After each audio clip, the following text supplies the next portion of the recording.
Sure. Welcome, everyone. Thanks for being with us virtually again today.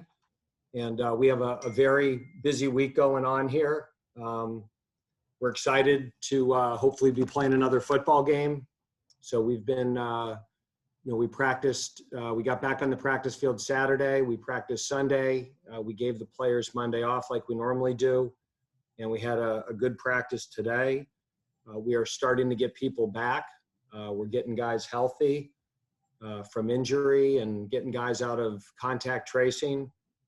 So our numbers are starting to get good again, and we're very confident if testing can continue to trend the way it's been trending, that we're very optimistic we're going to be able to play on Saturday. So our players are busy. This is finals week at Wake Forest, so Jane Caldwell and her staff and our players are working extremely hard to finish this semester up academically the right way. But like I said earlier, we're excited to get back on the field and play a game. And with that, I'll take any questions you have.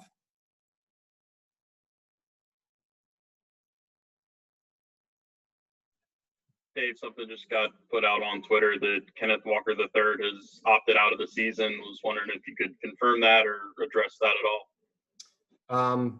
Again, if that's right now, Kenneth has indicated to us that he's planning on opting out for the rest of the season. We have had players make that decision and change their mind. And at this point, I think Kenneth, with concerns with COVID, has decided that he's not going to play again this year. And if he changes his mind and is willing to go through all the protocols, we'd love to have him back, but we're expecting to play the rest of the year without him at this point. Dave, how does that affect next year and everything? I mean, obviously he can come back for the spring, right? If you guys have spring ball? Yeah, he indicated to us that he'd come back for the second semester. And how does that affect the offense? Obviously, he'd been having such a great year, and now Christian Beal-Smith obviously moves into that starting spot. Yeah, I mean, Christian will get some more carries instead of splitting the game. But Justice Ellison has been practicing really well. We expect him to get some carries and play him as well. And Amani Marshall is starting to get reps and has done a really nice job. So, the offense won't change. Obviously, Kenneth is extremely talented and we'll miss him. But Christian's had a really good year, and we're excited to see what Justice and Amani can do.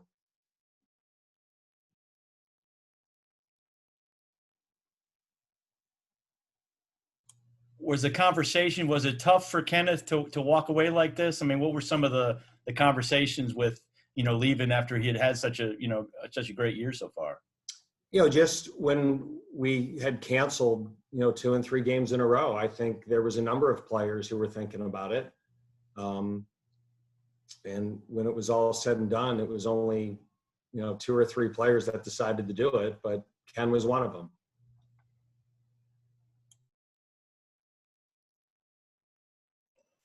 Dave, speak to the Louisville matchup Saturday. What do they present, in terms of, it seems like they got a dangerous quarterback who could beat you in a lot of ways. How much time have you had to prepare for this matchup, and what kind of dangers do they pose? I mean, they're one of the most talented football teams that we play, Les. I mean, if you look at their season, I think they're like 5th or 6th in total offense, 4th or 5th in total defense. They've won 3 games by a big margin. In every other game they've been in, they've had the lead in the 4th quarter or late in the 3rd quarter, or it's a 1-score game. They're 3-7, yet they've outscored their opponents. And they've lost just so many close 1-score games, whether it's, Pitt or BC or whatever. I mean, nobody has beat them decisively.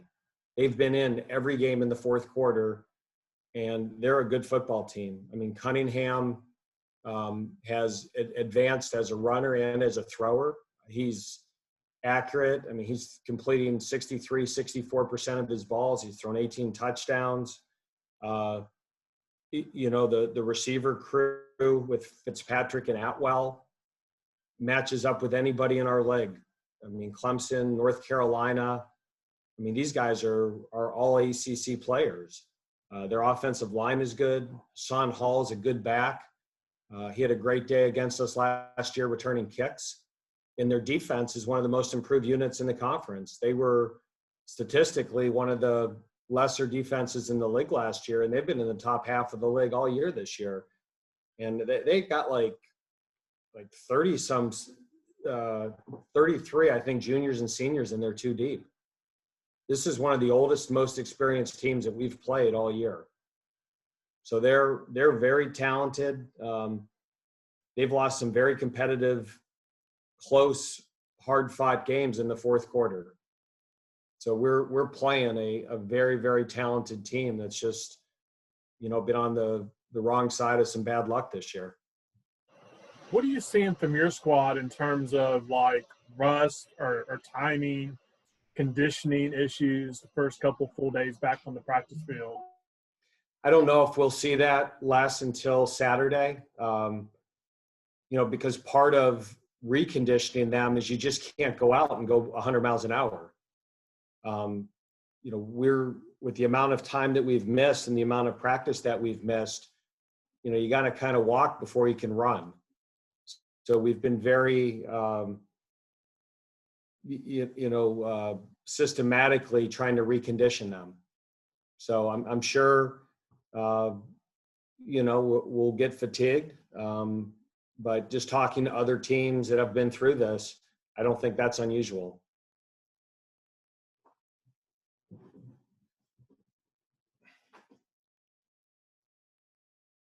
I guess I don't really know what to expect. I've never been through this before.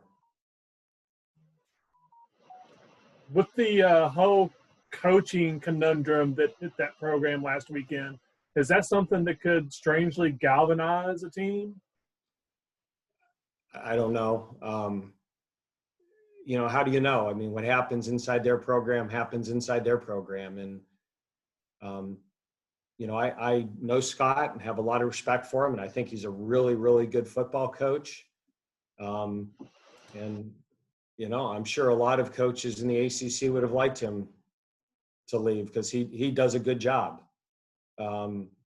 So again, what that did to their program internally, I have no idea. I just know that Scott's a good football coach.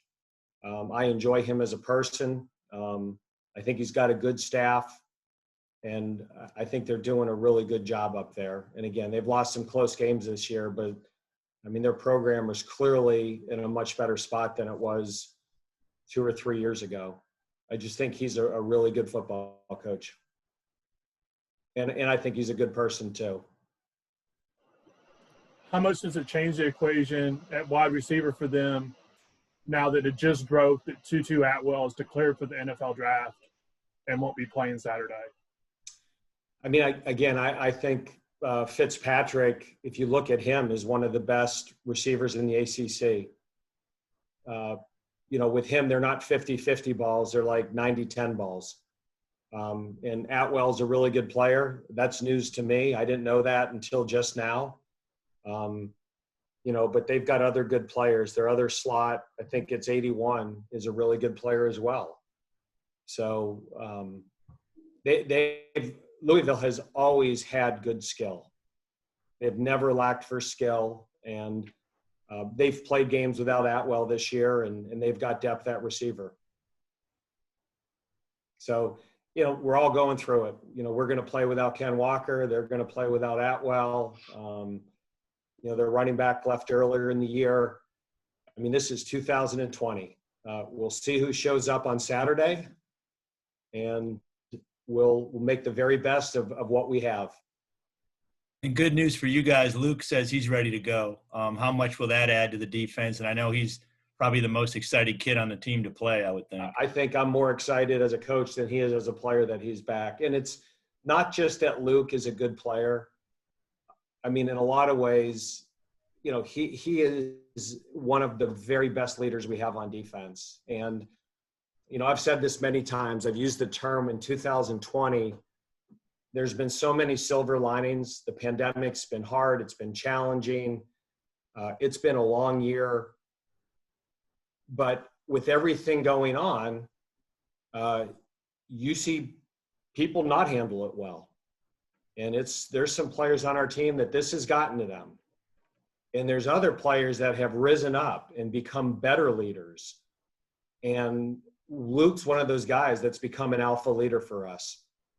And, that was something that, with the pandemic and not having spring football and all the leadership stuff we do, we were lacking. All of our captains last year graduated. We didn't have a returning captain. And just to see Luke and Jasir Taylor and the example that Boogie sets on defense, the leadership in our defense is better now than it's ever been. And I even think on offense, guys are stepping up. And with all the games canceled, you really find out who loves football and who wants to play. And I feel better right now at Wake Forest that we've got guys that love football, that want to play ball. I mean, our guys want to go to a bowl. The talk about not going to a bowl, I mean, they want to make a bowl. They want to play. They want to play games. So Luke, other guys have really stepped up. And, I think a number of those guys are going to end up coming back for a fifth or a sixth year. So, everyone talks about recruiting rankings and all that. If we get some of these fifth-year guys to come back, in my mind, those are six-star recruits for us. Of course, Rivals or 247 will never give Wake Forest that ranking. Dave, how would you characterize the way you've had to coach the mental side for guys for whom it's been a grind without getting to go home at all, or really any break other than not playing games? We knew this year would be like this, Dave, and we talked about this in May and June. And I gave the example of my first year as a head coach in college at Fordham in 1999, that football team there that year went 0-11. And it was really challenging. It was really hard. But in a challenging year like that, guys step up. And if you can be a leader and stay positive in that type of environment, you're good as gold the rest of your life. I mean, I still am in touch with players from that 1999 team that said anything that life throws them, they can handle because they survived 0-11. And I think for our players now, we've been here nonstop since July 1st, no breaks. Don't get to go home on a weekend. Don't get to go home on a bye week.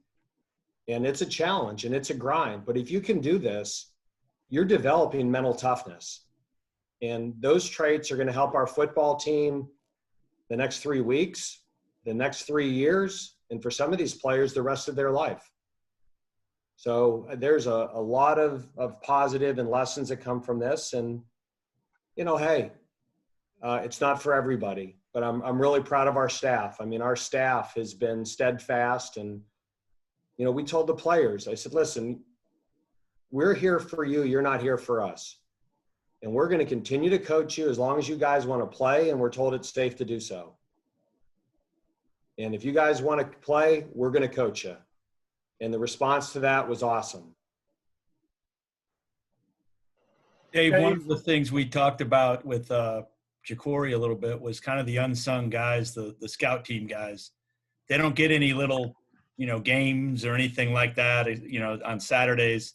How valuable have those guys been as far as, keeping you guys floating and get someone to play against, during these practice weeks? I mean, incredible. They're so valuable to our program. And like you say, John, they don't have Saturdays to look forward to.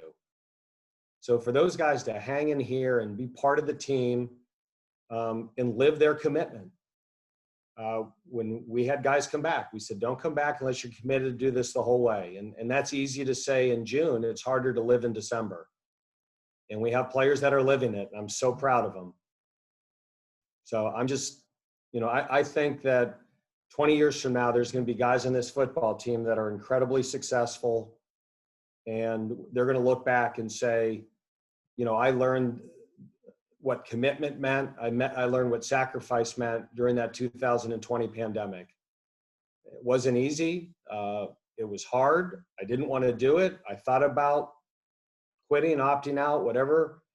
But, man, I'm glad I did that. And I just think, again, it's college football. We keep score, but if we're doing our jobs correctly, our players get more from it than just football. And I think whether you go through a tough season or a year like this, that's when the lessons of college football become even more valuable. Do you reward some of those scout guys because you can dress a few more guys on the sidelines and stuff like that? Is that kind of? We're trying to travel some of the guys that, more of the upperclassmen, because with the freshmen, there's so many of them, it's hard to pick and choose.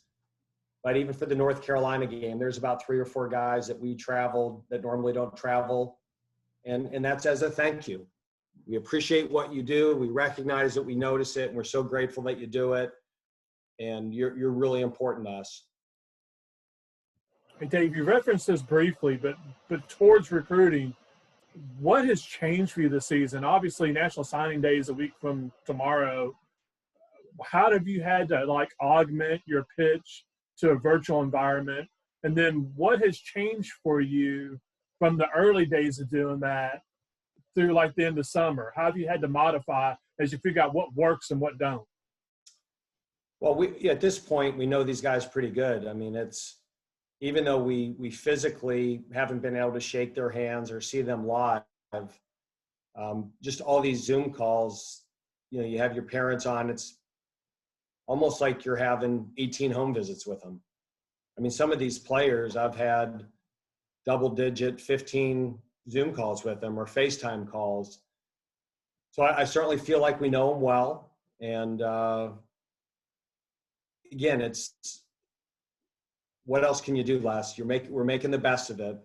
So I don't know if there's a magic formula. I don't know if there's anything that we're doing that's different or unique other than, we're pretty transparent with how we run our program, how our expectations are. And if this is what you want, we think we do it as well as anybody in the country, but this isn't for everybody.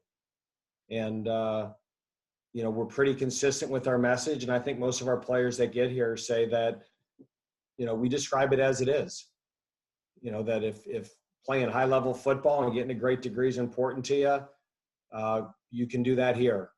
And we're really hoping that we can finish strong with some wins and get back to a bowl. And keeping our winning streak alive is important. Keeping our bowl streak alive is important if they have enough bowl games.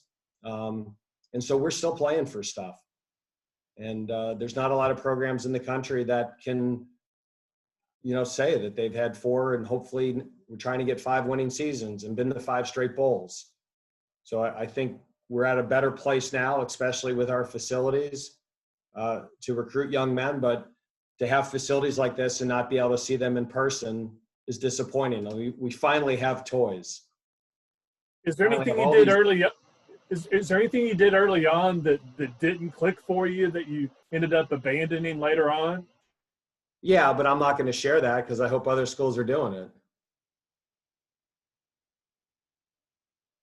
Hey, Dave. I heard that you and Catherine are not quarantining apart anymore. If that's the case, what's it like to have her back with you, and what has the season been like apart from her? Well, we were mostly apart up until November, and then when all these cancellations happened and we stopped practicing and I was testing negative, it kind of went back to normal. And now that we're playing games again, we'll just wear masks and, stay in different rooms. So it's kind of been quarantine, see each other. This has been the longest stretch that we've been able to interact normally. And that will end as of this Saturday. But it's been great, being able to see her and see my kids and have a little bit more balance to life than I had. But, we're down the stretch run now, and, whatever this thing throws at us, I'm sure we can handle. Coach Clawson, Nick Skeba recently just got on the watch list for the Lou Groza Award. What can you say about him? What can you say about him as either a player, him developing since freshman year, him as a person? Just who is Nick Skeba to you? I mean, Nick Skeba is one of the best kickers in college football. And as good of a kicker as he is, he's a better person and teammate. He's very mature. His teammates love him. He takes his craft very seriously. I really enjoy him. He's a great personality. He's smart, can read the room, and we're really lucky to have him. And we've been very fortunate here that we have football players who kick.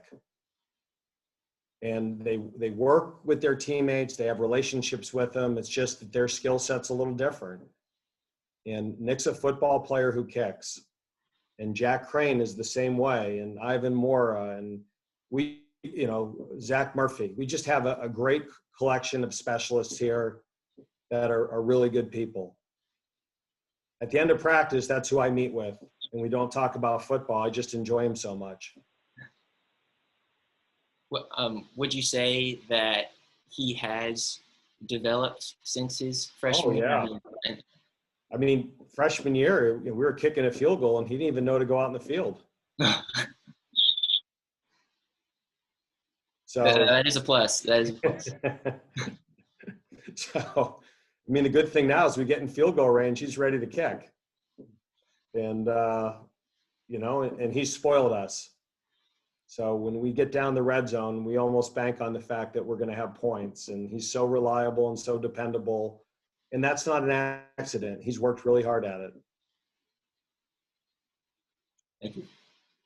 Dave, getting back to Christian Beal, how is he ready to maybe get those extra carries and everything? I know he's a pretty durable guy, but is he kind of really ready to get some more carries? He's got a big smile on his face.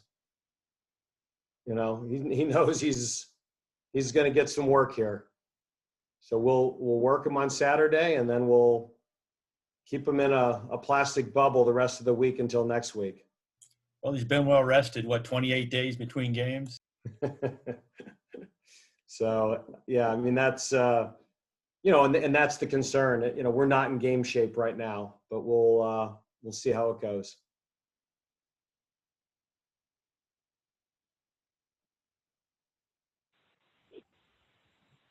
Coach, the Pro Football Hall of Fame says they want souvenirs from Kendall Hinton's performance as a Bronco. What are your thoughts of that? Hey, we got another Wake Forest football player in the Pro Football Hall of Fame. It's the first player to get in his first year in one game. So Kendall used to catch punts. We catch punts every day, and I was joking with the punt returners. I said, see, hanging out here with me catching punts can lead you to the Pro Football Hall of Fame within a year. So we're proud of Kendall. I think that's pretty cool. And we were really proud of how he handled everything. And to get his wristbands of 24 plays in the Pro Football Hall of Fame is just, that's the whipped cream and the cherry. You think you might have him speak to the team? What's that? Will you have him speak to the team this year? It's kind of hard. He's in Denver. And Kendall's not a big speech maker. And, to be very honest with you, if he wanted to come back and talk to the team, we wouldn't let him because he's not part of our bubble. So I'm sure he'll get back here in the off season and we'll see him. And, again, we're really proud of him, as we are all of our Deeks who graduate here and go on to play in the NFL and do other things. But that was a neat story, and we hope that's not the end of his I'm sure he's got more to his story. We just hope to see him as a punt returner and a receiver. Dave, what's the timeline for last test before you leave and then travel on Friday? Well, now we're getting tested on Thursday, and we should get those results back Friday morning. And I think what the ACC is looking to do is avoid, what happened twice in Tallahassee. So we all got tested today after practice, and we'll get tested Thursday. And if that goes well, we'll be in a plane up to Louisville on Friday. Hey, Coach. I'm particularly interested in Taylor Moran as a kind of a young star who burst onto the scene this year. I was wondering kind of how he's handled this bizarre season and kind of how, he's shown himself as a player and a person. I mean, he's a guy that redshirted a year ago, but he's very hard worker. He's smart. He's tough. He's a good route runner, has very good hands, has all those intangible qualities that we look for. And again, I think he's got a really bright future.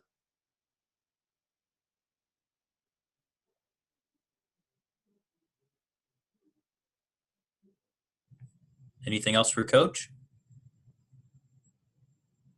All right. Thanks, guys. All right. Stay safe. Thank you.